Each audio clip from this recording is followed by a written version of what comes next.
Au nom du Père et du Fils et du Saint-Esprit, ainsi soit-il. Depuis combien de temps n'a-t-on plus vu de chefs d'État se prosterner et adorer publiquement notre Seigneur ? Pour la France, cela fait de nombreuses années. Pourtant, tant de générations de princes ont fléchi les genoux et présenté à Jésus-Christ l'hommage d'un cœur dévoué. Oh, ils étaient des pécheurs, certains étaient des saints, mais tous rendaient cet hommage. La liste est très longue si nous connaissons l'histoire de nos pays chrétiens. Alors comment sommes-nous arrivés à la situation actuelle ? Pourquoi se sont suivis et se suivent encore des gouvernants qui ont fait perdre la foi à nos pays ? Qui les ont plongés, nous pourrions dire, dans l'obscurantisme laïque sans leur procurer le bonheur promis. Tout dire n'est pas possible en 10 minutes, mais il est possible de démasquer au moins l'une des erreurs qui rongent la cité et l'Église et que les papes ont attaqué, ont dénoncé à maintes reprises. Erreur qui s'oppose radicalement à la doctrine catholique. Cette erreur, que nous pourrions dire diabolique comme toute erreur, mes frères, c'est le libéralisme. Voici ce que disait Monseigneur Lefebvre, notre fondateur, il y a tout juste 40 ans. Les erreurs modernes empoisonnent tellement l'atmosphère que nous respirons que même les meilleurs fidèles de l'Église sont contaminés. Les habitudes de laïcisation de la société, d'indifférentisme religieux, de libéralisme dans tous les domaines sont telles que nous avons de la peine à accueillir la vérité dans son intégrité. Vérité qui nous vient de la saine philosophie et de la foi catholique. Nous avons de la peine. Qu'est-ce que donc que ce libéralisme, cette maladie ? C'est la volonté d'indépendance vis-à-vis de Dieu. C'est large, ça peut s'appliquer à de nombreuses choses ici-bas. Et c'est pour cela que cette erreur radicale est très dangereuse. C'est pour cela qu'il faut la combattre de toutes nos forces et que beaucoup ont donné leur vie dans cette lutte. Tout doit être indépendant à l'égard de Dieu. Voilà cette pensée. Le maître mot permanent sera liberté. Mais liberté vis-à-vis de qui ? Vis-à-vis de quoi ? De Dieu, bien sûr. Voici ce que disait, par exemple, Jean Jaurès, un pseudo-saint du panthéon républicain. Ce qu'il faut sauvegarder avant tout, c'est cette idée qu'il n'y a pas de vérité sacrée. C'est que ce qu'il y a de plus grand dans le monde, c'est la liberté souveraine de l'esprit.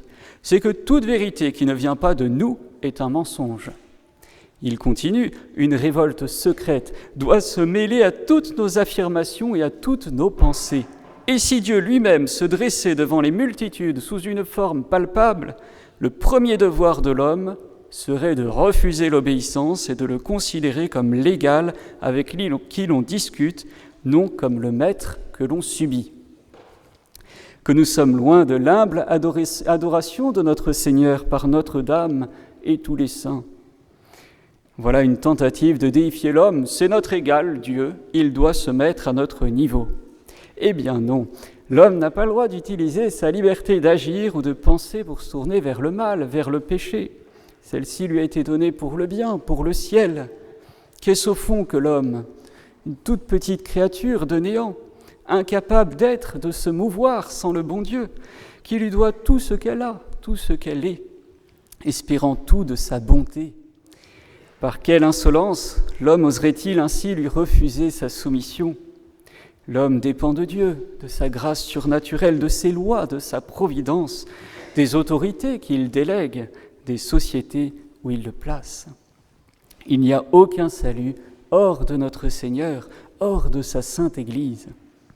Alors il faut choisir, mes bien chers frères, entre Hérode et Notre-Dame, entre l'esprit d'indépendance et celui d'adoration. Si nous avons nous-mêmes choisi fermement, il nous faut encore aider les autres à faire le bon choix. La défense diocésaine de Luçon affirmait ceci en 1920. Ce n'est pas rendre service à un homme empoisonné que de lui verser encore du poison. C'est du contrepoison qu'il lui faut administrer pour le sauver. Alors, nous savons que le libéralisme est un esprit d'indépendance. Nous serions tentés de nous dire « Mais c'est clair, l'ennemi est désigné, combattons-le ». Hélas, mes frères, nos propres rangs, oui, les rangs de l'Église catholique, sont eux aussi atteints de ce fléau. D'abord latent, il se montre depuis le Concile Vatican II à visage découvert. Comment remporter une bataille dans de telles conditions? C'est décourageant.